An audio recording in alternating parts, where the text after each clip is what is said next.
Action. नमस्कार, मैं हूं मानसी मिश्रा और आप जैसे दिग्गजों तक पहुंचने के लिए मेरी तरफ से एक छोटी सी कोशिश। ये कहानी है सादत हसन मंटो जी की। कहानी का नाम है शाहदल्ले का चूहा। तो पेश है। सलीमा की जब शादी हुई थी वो 21 बरस की थी। 5 बरस बीत गए मगर उसकी कोई औलाद ना थी।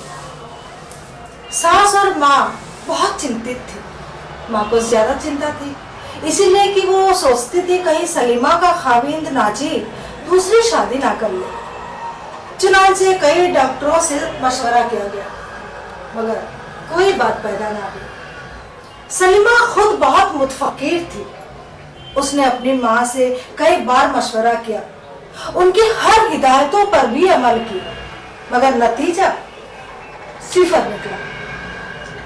एक दिन सलीमा की एक सहेली जो कि बाज करार दे दी गई थी उससे मिलने आई।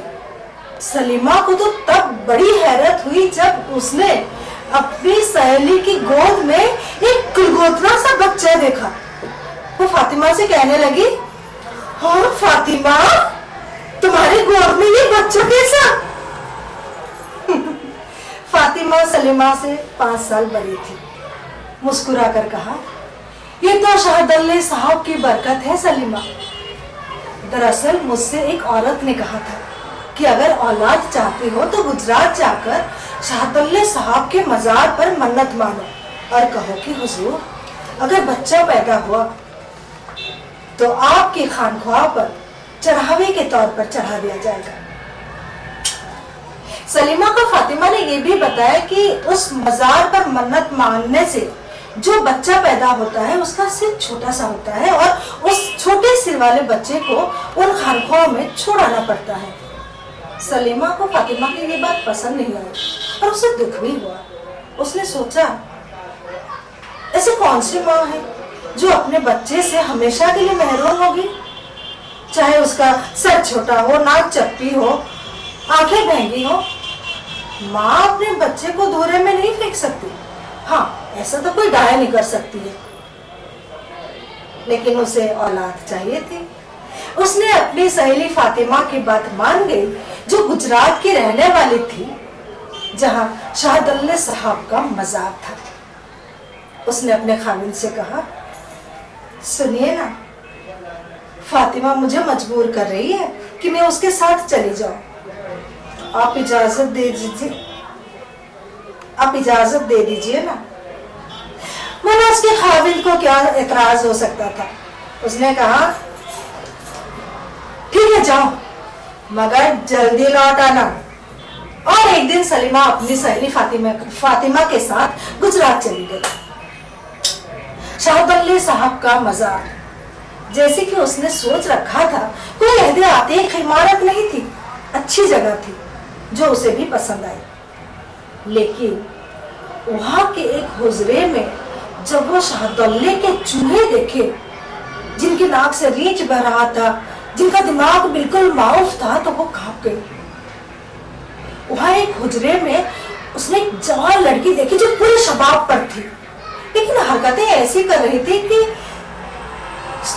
संजीदा से संजीदा आदमी को भी हंसी आ जाती। एक लम्हे के लिए तो उसे भी हंसी आ गई मगर दूसरी ही लम्हे उसकी आंखों में आंसू आ गए। वो सोचने लगी, इस लड़की का क्या होगा जब यहाँ के मुजरिम इसे किसी को बेच देंगे और ये इसे शहर ब शहर फिराएंगे बंदरिया बनाकर, और ये गरीब उनकी रोजी रोटी का ठिकरा बन जाएगी। उस लड़की का सर छोटा सा था। सलीमा ने सोचा, सर छोटा है तो इंसान की फितरत तो छोटी नहीं है। अरे ये तो पागलों के साथ भी चिमटी रहती है। उस शाहदल्ले की चूहा की जिस्म बहुत खूबसूरत था। उस जिस्म की हर खास मंसूबा मौजूद थी, लेकिन हरकतें ऐसी कर रही थी जैसे उसे ऐसे ही किसी खास गरज के मातहत मुख्तल कर दिए गए हो। वो इस तरह से चलती थी, हंसती थी जैसे कूक भरा खिलौना हो। उस लड़की का सर बहुत छोटा सा था। सलीमा को महसूस हुआ कि ये इसी गरज के लिए बनाई गई है, और इन तमाम एहसासात के बावजूद वो अपनी सहेली की बात मानकर गुजरात गई। शाहदल्ले साहब के मजार पर मन्नत मानी कि अगर उसके बच्चा पैदा हुआ तो वो उसे उनकी नजर कर देगी। डॉक्टरी इलाज सलीमा ने जारी रखा। 2 महीने के बाद बच्चे की पैदाइश के आसार पैदा हो गए। वो बहुत खुश थी। मुकर्रर वक्त पर उसके एक लड़का हुआ। हमल के दौरान चूंकि चांद ग्रहण लगा था, इसीलिए उसके बच्चे के दाहिने गाल पर एक छोटा सा दाग था जो बुरा नहीं लगता था। फातिमा ने आते ही कहा, सलीमा, इस बच्चे को शाहदल्ले साहब के हवाले कर देना चाहिए। वो खुद ये मन्नत मानी थी। वो कई रोज तक टाल मटोल करती रही। उसकी ममता नहीं मान रही थी कि वो अपने लखते जिगर को वहां फेंक आए। फातिमा ने कहा, तुम्हारा ये बच्चा शाहदल्ले साहब की मिल्कियत है, समझो। लेकिन सलीमा तो सुन रखा था कि शाहदल्ले साहब के मजार पर मन्नत मानने से जो पहला बच्चा पैदा होता है उसका सिर छोटा सा होता है, उसके बच्चे का सिर तो बड़ा है। फातिमा ने कहा, ये कोई ऐसी बात नहीं है हाँ कि तुम इसे बहाने के तौर पर इस्तेमाल कर सको। तुम्हारा ये बच्चा शाहदल्ले साहब की मिल्कियत है और तुम इसे उनके हवाले कर देना चाहिए। सलीमा, अगर तुम अपने वादे से फिर गई तो फिर ऐसा अजाब नाजिल होगा तुम पर कि सारी उम्र याद रखोगी। सलीमा डर गई। बादीले ना ख्वास्ता वो अपना गुलगोथना सा बच्चा, जिसके दाहिने गाल पर एक छोटा सा दाग था, जिसे वो बहुत प्यार करती थी, गुजरात जाकर उन मुजरिमों के हवाले करना पड़ा। वो बहुत रोई, इस कदर रोई, उसे इस कदर सदमा पहुंचा कि वो बीमार पड़ गई और जिंदगी और मौत के बीच मुअल्लक रही। उसे अपना बच्चा भुलाया नहीं भूलता था। एक लम्हे के लिए भी वो अपने बच्चे को फरामोश ना किया। वो अजीब अजीब ख्वाब देखती। शाहदुल्ले का छोटा सिर वाला चूहा उसके परेशान तस्वुर में एक बड़ा चूहा बनकर नमूदार होता और उसके गोश्त को अपने तेज दांतों से कुतरता। वो चिल्लाती, चीखती, अपने हालिद को बोलती, बचाइए मुझे, बचाइए मुझे। कभी उसका मुस्तरीब दिमाग ये सोचता कि उसका बेटा वो चूहे बिल के अंदर दाखिल हो रहा है, वो उसकी दुम पकड़कर खींच रही है, पर वो खींच नहीं पा रही है क्योंकि वो बिल के बड़े बड़े चूहे उसकी थुतरी पकड़ रखी है। कभी कभी उसके नजरों के सामने वो लड़की आ जाती जो पूरे शबाब पर थी, जिसे वो उस मजार के एक हुजरे में देखा था। फिर वो हंसने लगती।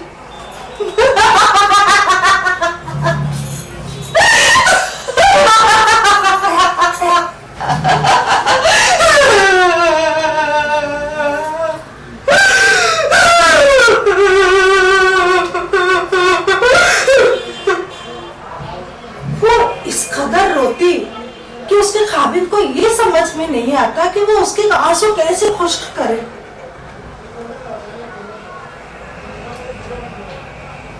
बाज़ औक़ात सलीमा को ये महसूस होता कि वो खुद एक चुहिया है और शाहदुल्ले के उस मज़ार के एक हुजरे में अपना छोटा सा सिर अपने नातवे कंधों पर उठाकर इस तरह की हरकतें कर रही है कि देखने वाले हंस हंस कर लोटपोट हो रहे हैं। उसकी हालत काबिले रहम थी। धीरे धीरे सलीमा का बुखार कुछ कम हुआ तो उसकी तबीयत किसी कदर संभल गई और नाजी खतरे मुतमईन हो गया। वो जानता था कि उसकी बीवी की बीमारी का वायरस क्या है वो ज़ईफुल दिखा था।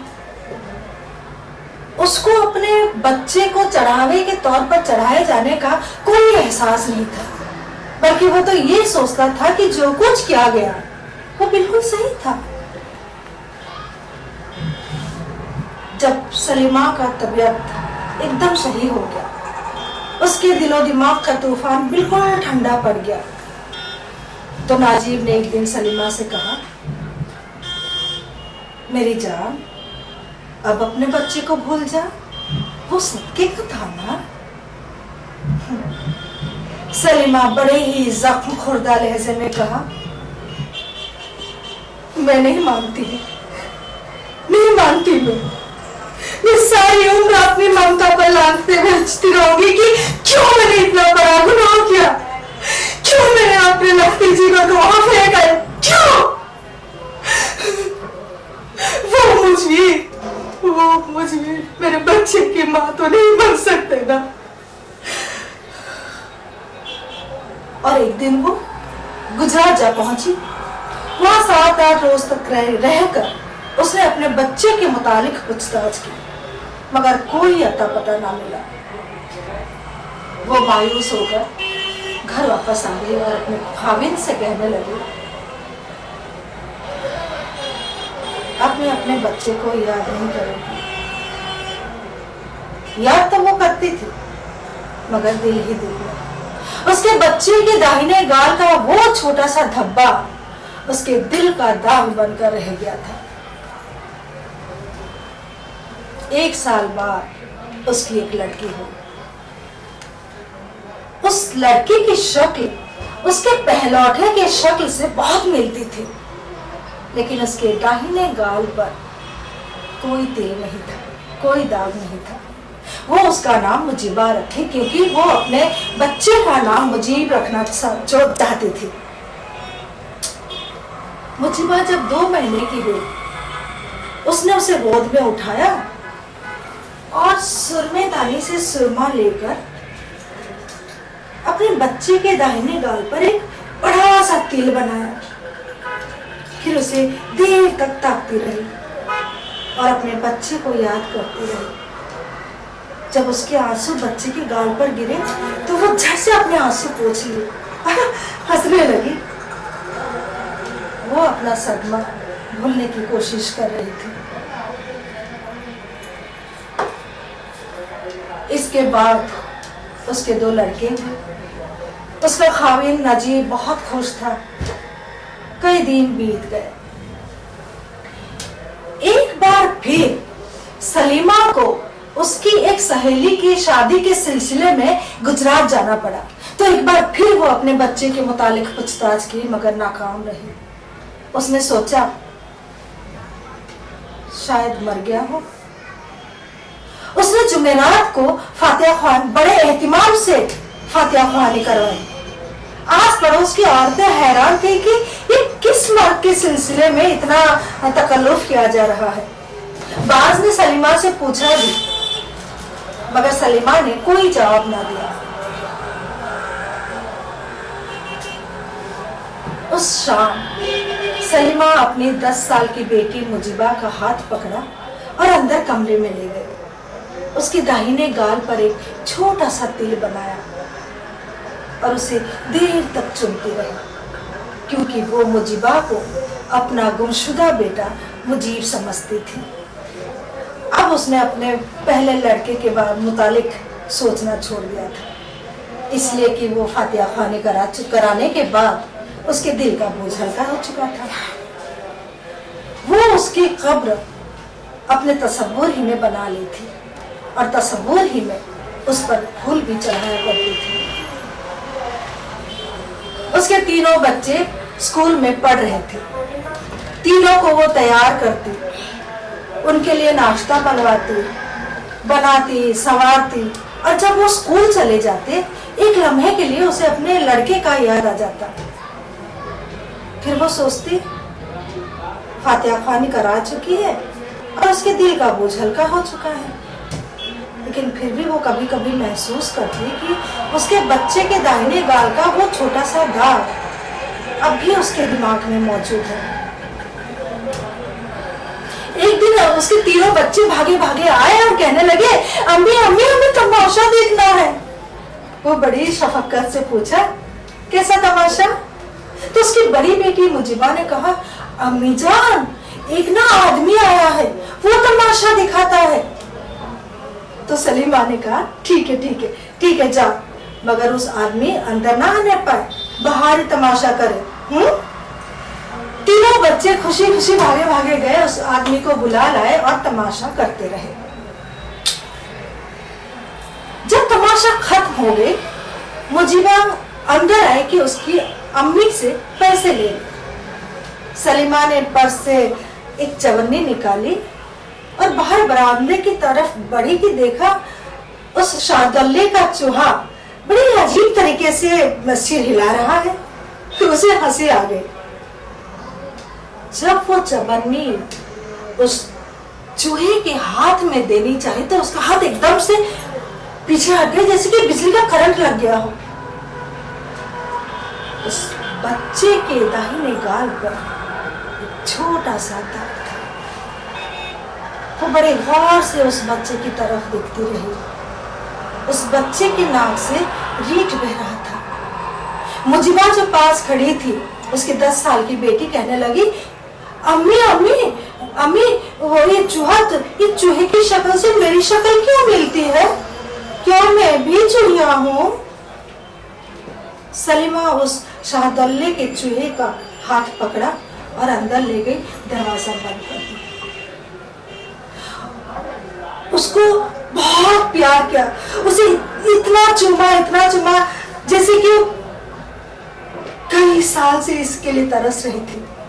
उसकी बलाएं ली और कहने लगी, मैं तेरी माँ हूं बेटा। लेकिन उस शाहदल्ले का चूहा बड़े व्यंग्य अंदाज में हंसा, अपने नाक का रीठ आस्तीन से पूछा और सलीमा के आगे हाथ बढ़ा दिया। 1 पैसा। सलीमा ने पर्स खोला। उसकी आंखें पहले से ही सारी नहरें खोल चुकी थी।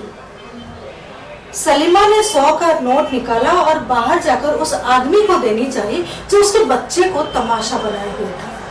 लेकिन वो आदमी ये कहकर इनकार कर दिया कि वो इतने कम कीमत पर अपनी रोजी रोटी के जरिए को नहीं बेच सकता। सलीमा ने 500 रुपए देकर उस आदमी से अपना बच्चे को छुड़ा लिया।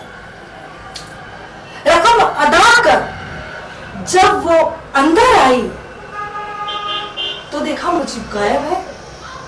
मुजीबा जो वहीं खड़ी थी कहने लगी, अम्मी जान, वो तो पीछे के दरवाजे से बाहर निकल गया।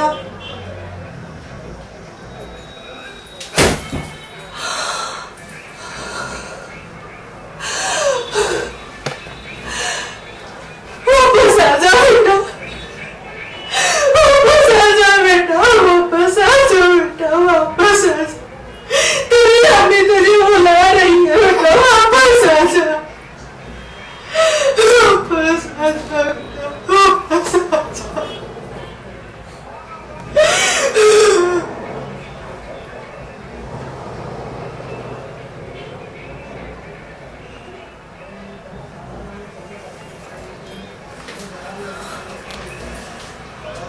पर वो ऐसा गया कि फिर कभी वापस ना आया।